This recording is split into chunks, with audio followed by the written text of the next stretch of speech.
Buenos días y bienvenidos a La Trinchera en la mañana de este domingo, 7 de septiembre de 2025. Son las 8:22, 7:22 en las Islas Canarias.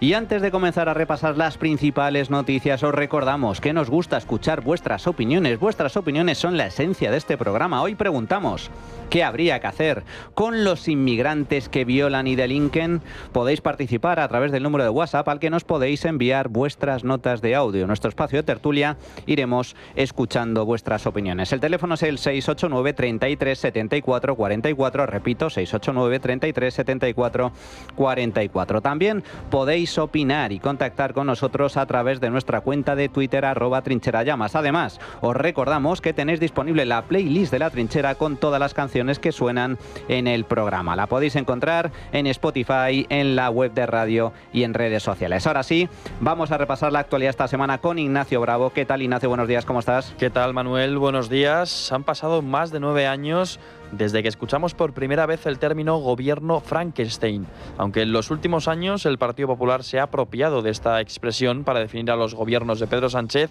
El primero en usar esta expresión fue otro socialista y lo hizo precisamente contra el actual presidente del gobierno. La invención fue obra de Alfredo Pérez Rubalcaba cuando en 2016 se refirió al coqueteo de Sánchez con Unidas Podemos como una pretensión de crear un monstruo político.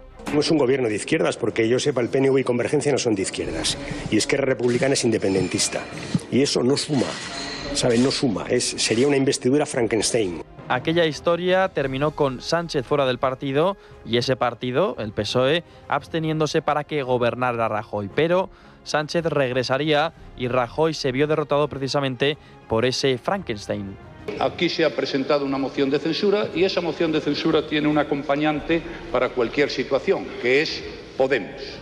Y tiene luego dos opciones: acompañar un nuevo acompañante, que sería Ciudadanos, o unos nuevos acompañantes, donde estarían ustedes, que es el conocido como gobierno Frankenstein. Hoy esa expresión está muy extendida para referirse al gobierno de Pedro Sánchez. Decir gobierno Frankenstein es referirse de forma despectiva a una amalgama de intereses, a un ejecutivo que necesita de formaciones muy distintas y en ocasiones en las antípodas en determinadas materias para sacar adelante una investidura o normas fundamentales. Y esto es precisamente lo que decidió hacer Sánchez tras las elecciones del pasado julio de 2023, cuando pactó su investidura con Sumar, Partido Nacionalista Vasco, BNG, los independentistas vascos de Bildu y los independentistas catalanes de Esquerra y Junts. Fue entonces cuando Pedro Sánchez firmó su sentencia y su arrodillamiento ante el independentismo, en especial ante el independentismo catalán, que ha sometido al gobierno a base de pretensiones y amenazas que han llegado a los miembros de Esquerra Republicana y Junts a vivir a costa de las cesiones constantes del socialismo. Aunque desde un primer momento Sánchez defendió que este pacto se llevaba a cabo para devolver la normalidad política a Cataluña, la realidad es que el pacto se ha basado en regalos como el traspaso de rodalíes, la transferencia de las competencias en materia de inmigración, también la gestión de la seguridad de aeropuertos y puertos, la condonación de la deuda catalana, la aceptación de las lenguas cooficiales en el Congreso o la famosa ley de amnistía. Todos estos traspasos firmados son pactos que han aceptado desde el gobierno para continuar en el poder, aunque algunos de ellos todavía no se han materializado, como es el caso de la ley de amnistía, una de las cesiones más perseguidas por el independentismo catalán, en especial por Junts, ya que su líder, Carles Puigdemont, tiene prohibido volver a España por esa medida, ya que a pesar de haber favorecido a un centenar de políticos independentistas, el Tribunal Supremo dictó que la amnistía no podría aplicarse al delito de malversación por el cual es perseguido el expresidente de la Generalidad. La realidad es que la amnistía en sus más estrictos términos judiciales está todavía lejos para Puigdemont, pero el Partido Socialista sí que le ha otorgado la amnistía política, con múltiples reuniones entre miembros del gobierno y un prófugo de la justicia. El último ha sido Salvador Illa, que visitó a Carles Puigdemont el pasado martes en Bruselas. Salvador Illa se ha doblegado a los deseos del prófugo de la justicia y lo ha rehabilitado políticamente, desplazándose hasta Bruselas para mantener con él una reunión institucional. Ambos dirigentes conversaron durante hora y media después de estrechar sus manos ante los medios de comunicación para exhibir un forzado entendimiento. El socialista se ha escudado en la necesidad de diálogo y ha defendido que su cesión hace avanzar a Cataluña, argumentos que han sido respaldados también por el presidente del Gobierno. Va, primero porque el 2 de septiembre, por lo que me informó el presidente Illa, siempre se celebra recurrentemente en Bruselas la Diada, el Día de Cataluña. Y en segundo lugar, porque creo que es una decisión coherente con la política de normalización, de diálogo y de convivencia que apuesta el presidente Illa, y desde el punto de vista político a mí me parece acertado. A pesar de esas muestras de cordialidad, Puigdemont no se ha alejado de su discurso de amenaza y reivindicación. El expresidente catalán ha señalado que el encuentro debía haberse llevado a cabo en Cataluña y ha vuelto a exigir la aplicación de la amnistía para favorecer su vuelta a España. Pero estas no han sido sus únicas reivindicaciones, porque Carles Puigdemont durante la reunión señaló cuál es el próximo regalo que exigirán a Sánchez. El líder de Junts pidió un control pleno de las fronteras sin que los Mossos compartan presencia con Policía Nacional o Guardia Civil en la frontera. Un control que les permitiría aplicar la política de control de inmigración que ellos quieran. Junts busca con esta nueva cesión frenar el avance electoral de Alianza Catalana, que está ganando mucha fuerza, especialmente por su discurso contra la inmigración ilegal. Para ello, Junts reclama a Sánchez que use el 50.2 de la Carta Magna para transferir o delegar la presencia policial, ya que las competencias en materia de control de fronteras son de titularidad estatal. Desde el Gobierno no se han pronunciado acerca de estas supuestas reivindicaciones de Puigdemont y se han limitado a señalar el paso que significa hacia la normalización política este nuevo encuentro. Así lo ha expresado el ministro de Justicia, Félix Bolaños.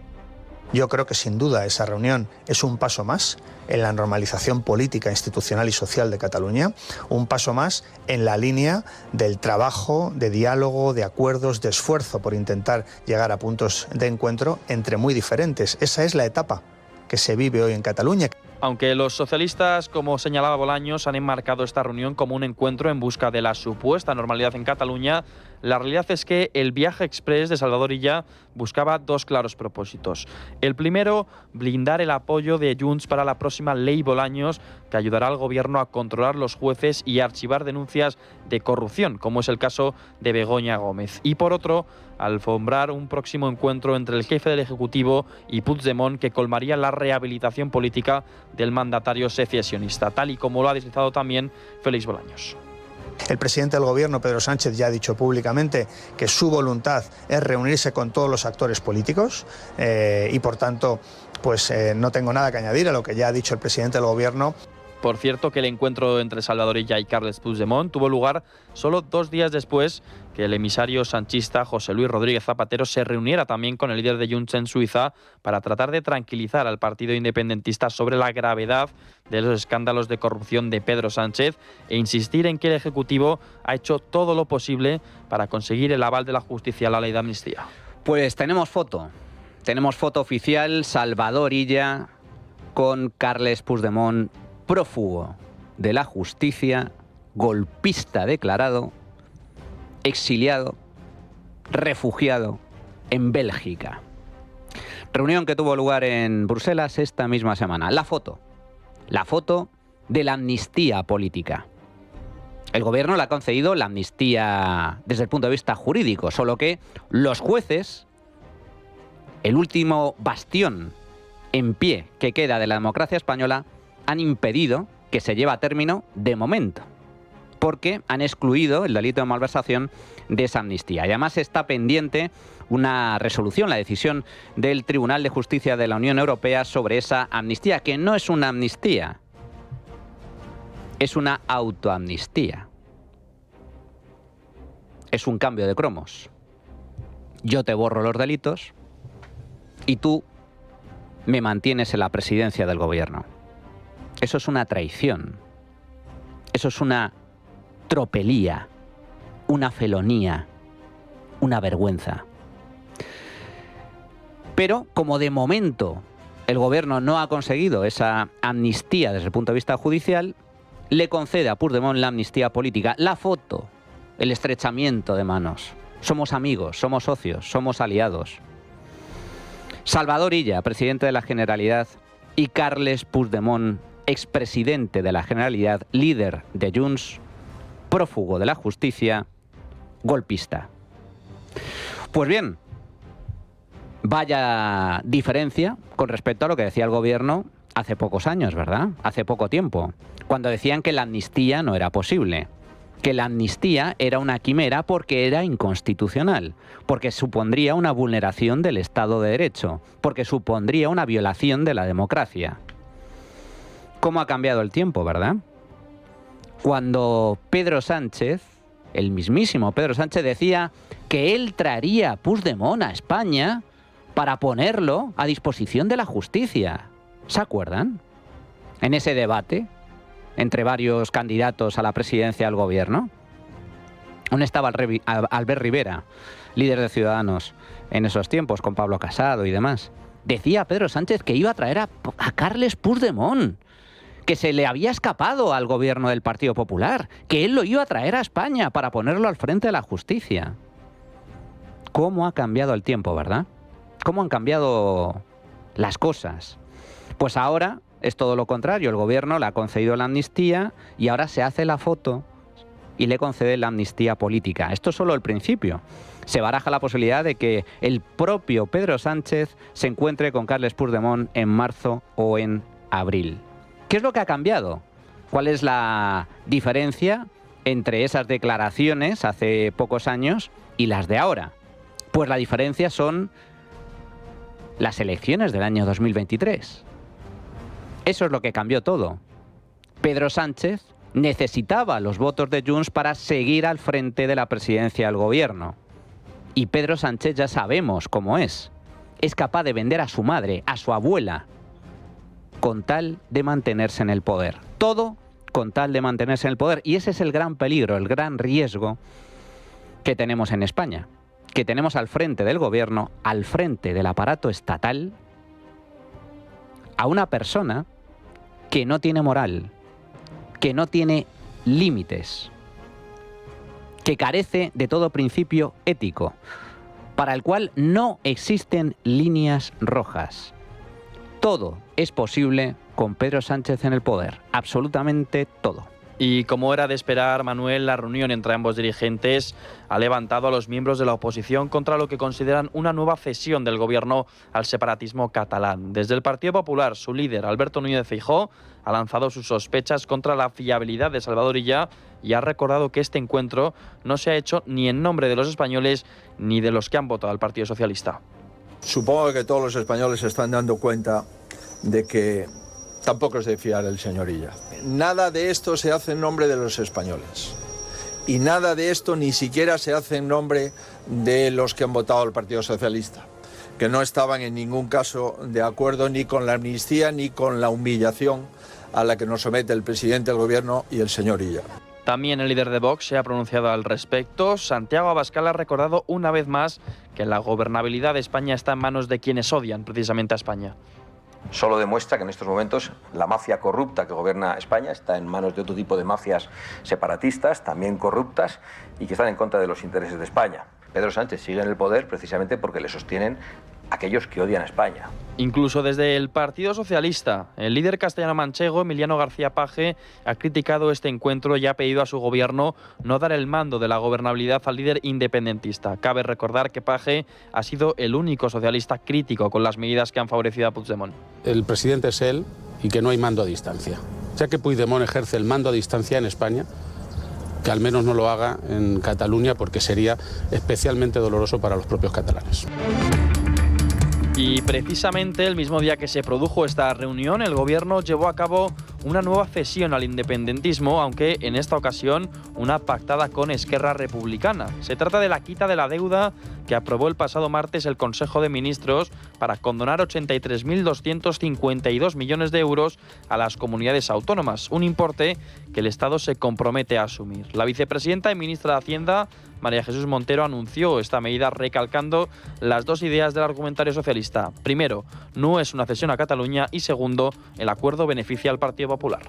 Creo que se queda demostrado que es falso que la condonación beneficie a Cataluña y perjudique al resto de España. De los 83.252 millones, casi 60.000 corresponde a deuda de comunidades gobernadas por el PP. Es decir, 7 de cada 10 euros que se condonan benefician a territorios que están gobernados por el Partido Popular. A pesar de que el Gobierno señala que esta medida no busca beneficiar a Cataluña, la realidad es que con esta nueva propuesta el Ejecutivo no hace otra cosa que cumplir con una de las demandas para favorecer a Cataluña que Esquerra planteó como precio a la investidura de Pedro Sánchez en 2023 y a la que se oponen las autonomías del Partido Popular al considerarla una cesión al independentismo que rompe la igualdad entre los españoles. De hecho, ha sido este hecho precisamente en el que se ha centrado la ministra de Hacienda, María Jesús Montero, durante su intervención para anunciar la medida. Se refirió en los 20 minutos de intervención hasta en 14 ocasiones a los populares y a su líder, Alberto Núñez Feijóo, a quien acusó de ser rehén de las políticas ultras de Vox. Pido reflexión sobre esta medida al Partido Popular y si el señor Feijóo no es capaz de hacerlo porque es rehén de las políticas ultras, al menos que los presidentes autonómicos pongan por delante el interés de la ciudadanía.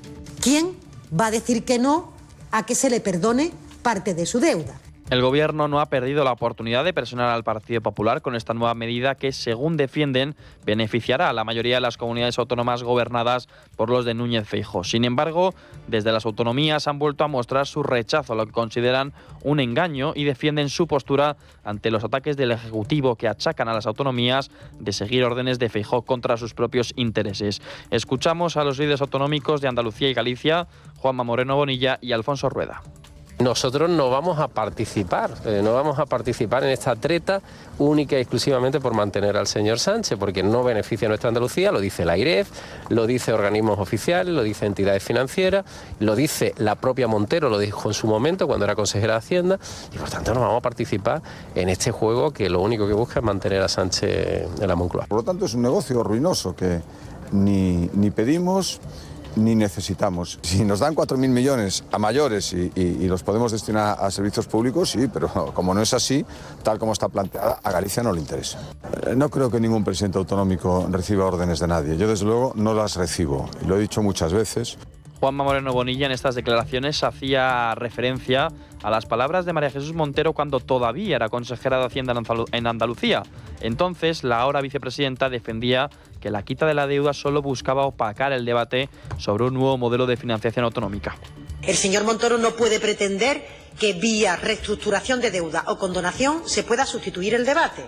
Lo decimos otra vez para que quede constancia, porque no vamos a compartir, por mucho que se beneficiara o no Andalucía de una propuesta que se hiciera, el debate es insustituible porque estamos hablando de los próximos 10 años en materia de financiación. 7 años después de este momento, la historia ha dado un giro de 180 grados. Ahora es ella, como ministra de Hacienda del Gobierno de Pedro Sánchez, quien ha impuesto a todas las comunidades autonómicas la quita de deuda que se negaba a aceptar en 2018. Ahora defiende que con esta medida las comunidades podrían ahorrarse de media entre 6.600 y 6.700 millones de euros en intereses, lo que les permitirá recuperar autonomía financiera y autonomía política, dice. Pero la realidad es bien distinta, porque el Ejecutivo presenta su plan como si los más de 83.000 millones de deuda desaparecieran por arte de magia, pero lo cierto es que no es más que una mutualización de la misma, es decir, los 83.252 millones de euros pasan a manos del Estado, sostenido por los ciudadanos de todos los territorios, lo que hace prever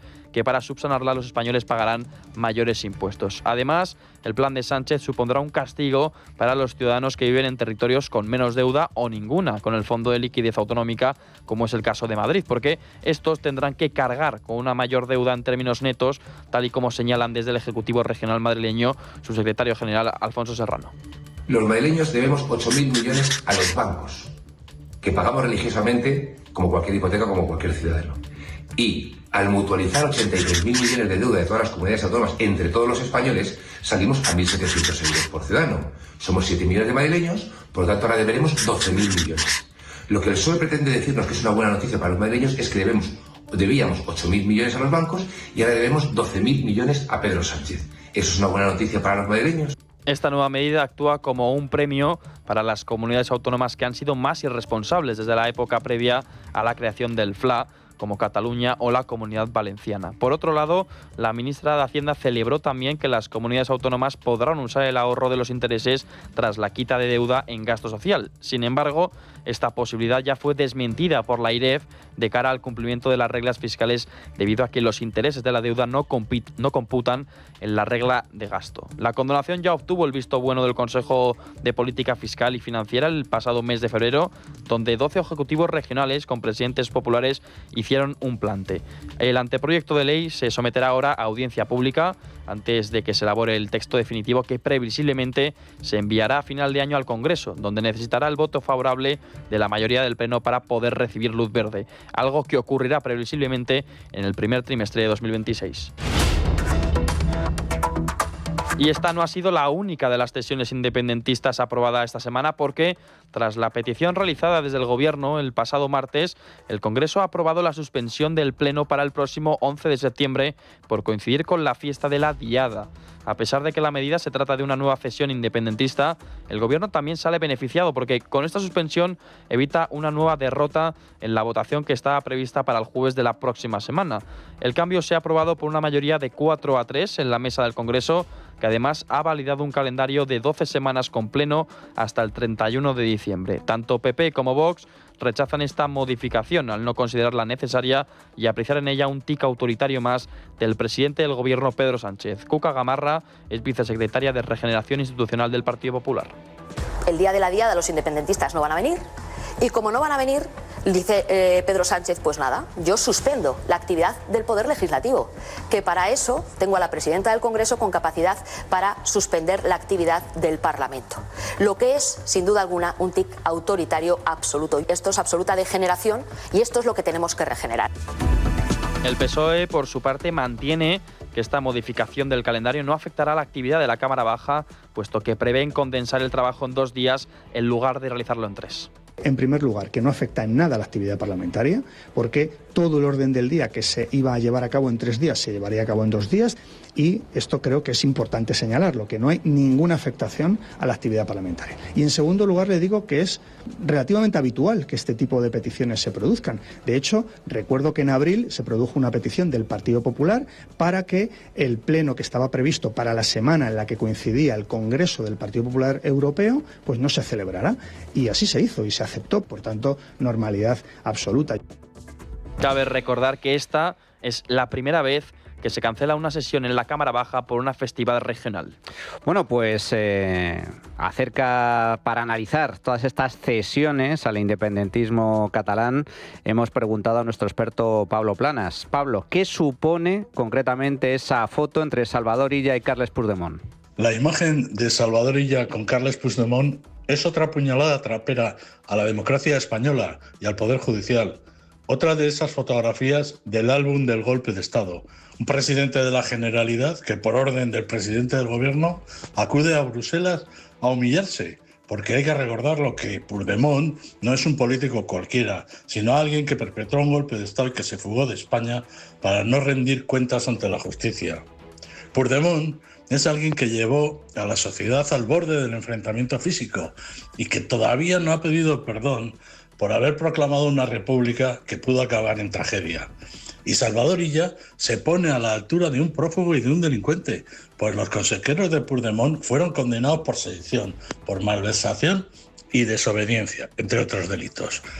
Y mientras Illa rinde pleitesía al golpista, el gobierno aprueba la quita de la deuda autonómica para que Oriol Junqueras, otro golpista, tenga su cuota de protagonismo. Y es que la quita fue una de las condiciones que exigió Junqueras para votar a favor de la investidura de Sánchez. Todos son humillaciones y todos son puntos a favor de los separatistas, como perdonarles a ellos el agujero económico que crearon con el proceso y obligar al resto de los españoles a pagar esas deudas. En estas condiciones, que hayan suspendido el pleno del Congreso por la fiesta regional del 11 de septiembre es lo de menos. Lo raro es que no nos obliguen a hacer fiesta en el resto de España. De esta forma, con todas estas cesiones, el presidente del Gobierno trata de apuntalar el apoyo de sus socios independentistas de cara a un nuevo curso político que promete ser de lo más violento y peligroso para la continuidad de Pedro Sánchez al frente de la Moncloa. El líder del Ejecutivo suma numerosos casos de corrupción desde distintos lados de su persona, a lo que además tendrá que sumarle la inestabilidad política que, como ya hemos visto, pretende superar a base de cesiones. Lo que tiene más complicado de superar es el difícil calendario judicial que arrancará el próximo 10 de septiembre con la declaración de su mujer, Begoña Gómez, y de su asesora, Cristina Álvarez. En un primer momento, la mujer del presidente iba a declarar el próximo 11 de septiembre, pero su defensa exigió un aplazamiento con la esperanza de aplazar el nuevo encuentro entre la pentaimputada y Juan Carlos Peinado. Pero lejos de eso, el juez de instructor ha decidido adelantar la comparecencia. Además, en este mismo caso, el juez de instrucción ha solicitado a Moncloa también todos los correos electrónicos enviados y recibidos por la esposa de Pedro Sánchez.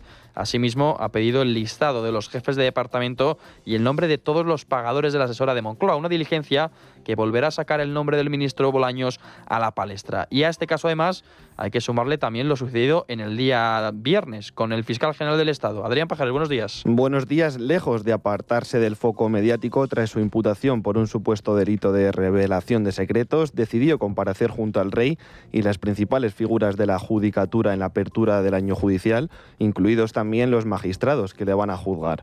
A este polémico acontecimiento hay que sumarle la inminente apertura de juicio oral contra Álvaro García Ortiz, que enviará al banquillo al fiscal de Pedro Sánchez. Y suma y sigue con los casos de corrupción relacionados con el presidente del Gobierno, porque a los de Begoña Gómez y Álvaro García Ortiz hay que sumarle también la investigación contra el hermano de Pedro Sánchez, procesado por 2 delitos de tráfico de influencias y prevaricación. Aunque todavía no hay fecha confirmada, durante estos meses se espera conocer el día y la hora en la que David Sánchez tenga que acudir al Tribunal Superior de Justicia de Extremadura para declarar junto al presidente de la Diputación pacense, Miguel Ángel Gallardo, tras su aforamiento exprés. Y a todo esto hay que sumarle la vuelta al trabajo de la Unidad Central Operativa de la Guardia Civil, la UCO, que a partir de octubre se espera que dé a conocer el contenido de los informes realizados sobre la actuación del ministro de Política Territorial, Ángel Víctor Torres, y la presidenta del Congreso, Francina Armengol, sobre su actuación durante la pandemia y la compra de mascarillas. En clave económica, la aerolínea irlandesa Ryanair ha anunciado el cierre de su base de Santiago de Compostela y la cancelación de vuelos a Vigo y a Tenerife Norte, además de mantener cerradas sus bases de Valladolid y Jerez. La aerolínea reducirá también su capacidad en Asturias, Santander, Zaragoza y Vitoria a partir de este invierno. Todo ello supone la eliminación de 1 millón de plazas en la España regional y, según la propia aerolínea, esta decisión responde al incremento de costes derivado de las tarifas fijadas por AENA, que considera poco competitivas frente a otros países europeos. Así lo explicaba la máxima responsable de comunicación en Ryanair España, Alejandra Ruiz. Si una aerolínea como Ryanair, con los costes más bajos de Europa, no puede hacer rentables estas rutas, ninguna otra aerolínea puede hacerlo. Es una lástima porque al final los hoteles, los restaurantes y el turismo en general son los más afectados con todo ello, ¿no? Pero es sencillo. Si AENA reduce las tarifas, el tráfico y el empleo crecen. Sin embargo, para Yolanda Díaz esto es solo una amenaza y pide una reunión urgente con el director de Ryanair. Esta amenaza que ha hecho, ya le digo yo que esto sí es competencia del Ministerio de Trabajo, y ya le digo que, como siempre, el principio de legalidad se impone sobre cualquier empresa que se ubique en nuestro país. La legislación laboral en España se va a cumplir y que no hay ninguna empresa, por muy grande que sea, que no vaya a respetar los mandatos laborales en España. Y hablaré con el director de Ryanair y le pediré un encuentro inmediato. De momento, estas medidas afectarán principalmente al turismo, que, por ejemplo, en Galicia perderán más de 200 millones de euros en inversión estadounidense. Bueno, pues una pésima noticia para el turismo español y, por lo tanto, para el principal motor económico del país. Que se vaya Ryanair de algunos aeropuertos, que reduzca líneas, que elimine plazas, supone menos turistas y, por lo tanto, supone menos dinerito, menos creación de riqueza y de empleo. Y todo ello por culpa de una política absolutamente desnortada en materia de tarifas por parte de AENA. AENA, cuyo accionariado, en su mayoría, pertenece al Estado, al Gobierno. AENA depende directamente de un ministro, Óscar Puente. Óscar Puente, el responsable del colapso ferroviario que sufre España, el responsable de la nula eficiencia en materia de transporte público en este país, con las cercanías absolutamente colapsadas día tras día, con las carreteras sin asfaltar, con falta de mantenimiento y ahora, por si fuera poco, con la principal compañía aérea que opera en España, reduciendo plazas, eliminando líneas y, pues dejando a muchos aeropuertos regionales sin conectividad. Esto es lo que tenemos en este país. Una panda de traidores a la Constitución, un peligro, un riesgo para la democracia, pero es que además son también una panda de tuercebotas en materia de gestión. Y en clave internacional, continúa la escalada de tensión entre Estados Unidos y Venezuela tras el anuncio de Donald Trump de un ataque en aguas del Caribe contra un narcobuque procedente de Venezuela cargado de drogas. El gobierno de Estados Unidos ha denunciado este jueves, tras este acto, que 2 aviones militares de Venezuela han sobrevolado un buque de la Armada estadounidense, lo que han considerado como una acción altamente provocadora. Previamente, Estados Unidos había desplegado 8 barcos militares con misiles y un submarino de propulsión nuclear en áreas del Mar del Caribe, cercanas a las costas de Venezuela, para combatir el tráfico de drogas que, según Trump, contaminan las calles del país norteamericano.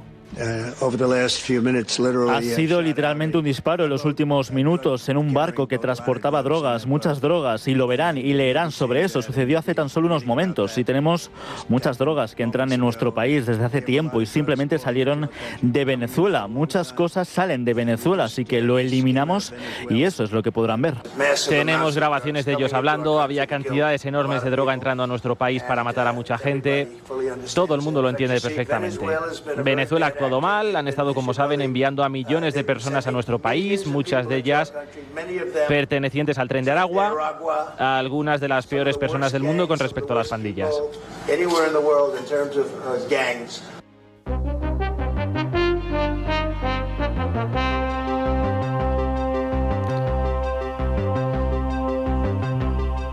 Bueno, pues llega el momento de la firma personalísima y siempre acertada de Carlos Cuesta. Hay cosas que no cambian y en este caso seguimos teniendo la enorme suerte de seguir contando con el análisis de Carlos Cuesta, que por cierto, Carlos, enhorabuena por ese estreno exitoso del programa Las Noches de Es Radio.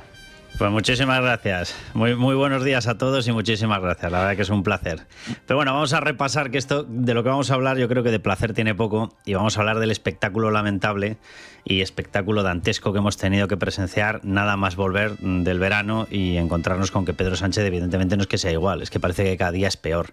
Y la España de Sánchez es horrible, literalmente. Y hemos visto ese ataque, ese golpe a la justicia, hemos visto algo que no tendría que haber ocurrido nunca, que es esa cita en la cual se ha forzado que un imputado preprocesado, y estoy hablando de Álvaro García Ortiz, estuviera con un papel absolutamente protagonista en la apertura del año judicial, al lado del rey, insultando al acto, insultando a la justicia e insultando al rey. Pero bueno, el ataque de Sánchez a los jueces, ¿qué les vamos a contar? Bueno, pues ¿qué es lo que ha supuesto? Pues la demostración de que evidentemente esta persona viene para intentar quedarse. Lo de marcharse no es lo suyo, está lanzando un golpe a la justicia brutal, está en pleno pulso por medio de Álvaro García Ortiz al Estado de Derecho, demostrando que es capaz de desafiar lo que haga falta. Tiene que desafiar a las instituciones, por supuesto, a la justicia, por supuesto, a los jueces que llevan los casos que a él le preocupan y que a él lo acosan, al gobierno y al PSOE, por supuesto, y al rey, por supuesto, que yo estoy convencido de que era uno de los objetivos de ese acto. Decía la gente, ¿cómo le va a forzar? No. Es que Sánchez buscaba forzar, buscaba ese triple pulso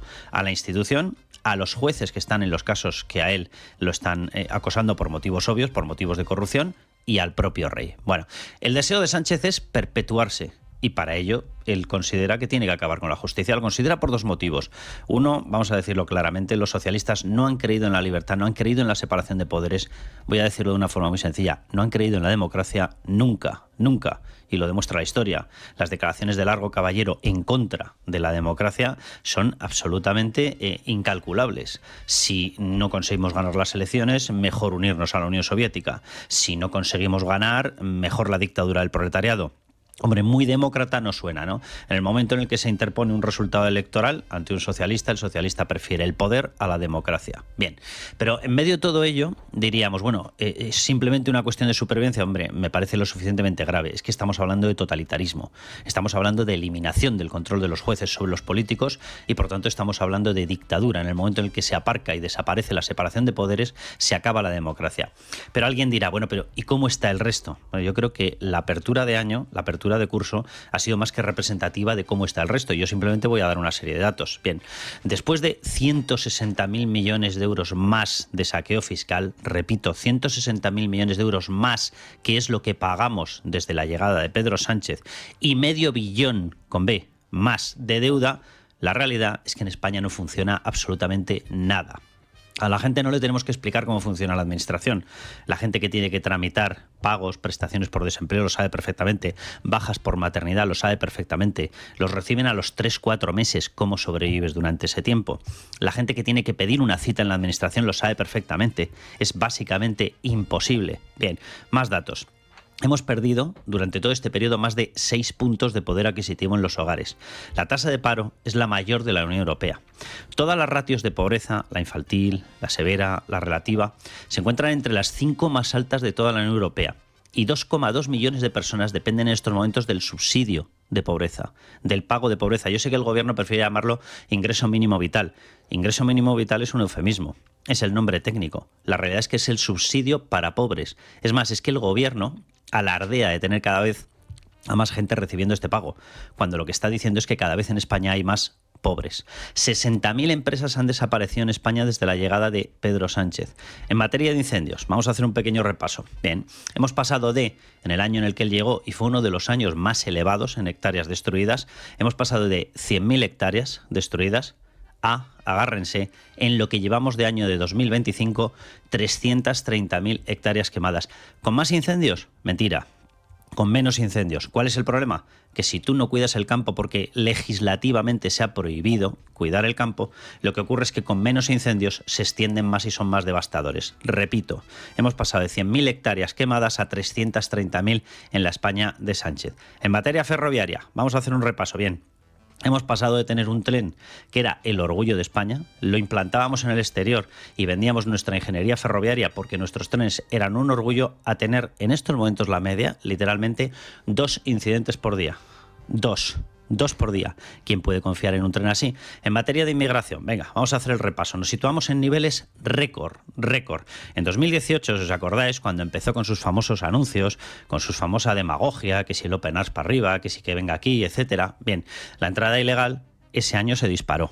Muy bien, la entrada ilegal, hay que recordar que él llegó en mayo-junio y nada más llegar la temporada alta, cuidado que la estamos empezando, es septiembre-octubre, no es el verano, la temporada alta de llegada de inmigración ilegal, pues gracias a sus anuncios nos plantamos en 64.000 personas. Bien, seguimos estando en 64.000 personas. El récord del efecto anuncio lo ha conseguido mantener. 64.000 personas entran de manera ilegal en España cada año. En corrupción, bueno, yo sinceramente, creo que no hace falta ni tan siquiera resumirlo, pero es que nos tenemos que ir para encontrar una etapa similar a los últimos años del felipismo. Literalmente, no ha habido otra etapa en España con una lluvia de casos de corrupción similar a la que estamos sufriendo en estos momentos. Lo digo literalmente, en España tan solo funciona el separatismo, que acumula la mayor lista de regalos imaginables con el fin de comprar su respaldo al Partido Socialista y perpetuar a Sánchez.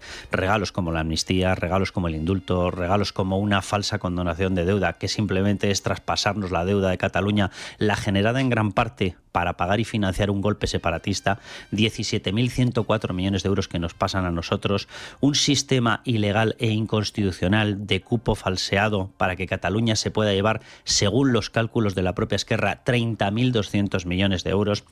Los regalos son incalculables.